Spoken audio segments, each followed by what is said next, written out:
كما العاده كنحضر هنا بملعب زياتن في المركز التكوين التابع لاتحاد طنجه.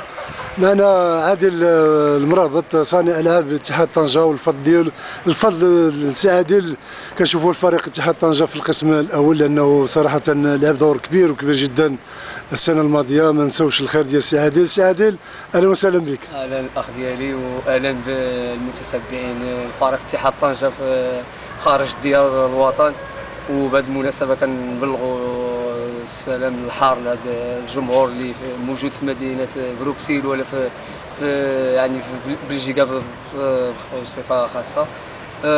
كنشكروهم جزيل الشكر على الدعم ديالهم والمؤازره ديالهم اللي كيأزروا هذا الفريق هذا. وما ننساوش حتى الجمهور ديال مدينه تطوان، فهو جمهور ديال يعني بصفه عامه فهو جمهور الشمال. نتمنوا من الله باش يكون هذا الجمهور هذا ديال مدينه طنجه ولا ديال مدينه تطوان كيكونوا واحد الاخوه بيناتهم، لا خارج الملعب ولا داخل الملعب.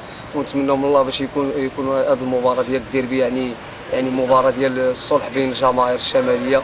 وبهذه المناسبه كنبلغوا يعني الشكر يعني الجماهير اللي موجوده في بلجيكا بروكسل، ومن بينهم اسامه المدهوني، رضوان المروني. اسامه ورضوان المرون وبزاف الاصدقاء ديالي موجودين تما. وما نساوش المدرب ديالي فوزي جمال. تبارك الله على سي عادل. ما نساش السي فوزي جمال حتى هو يعد من المدربين الكبار في المغرب اللي كنتمنوا له ان شاء الله يعود للمغرب. وكنرسل حتى عندي يعني الاصدقاء ديالي من الحي ديالي مدينه مارتين اللي الناس كثارين في بلجيكا، حتى هما كنبلغ لهم يعني السلام ديالي.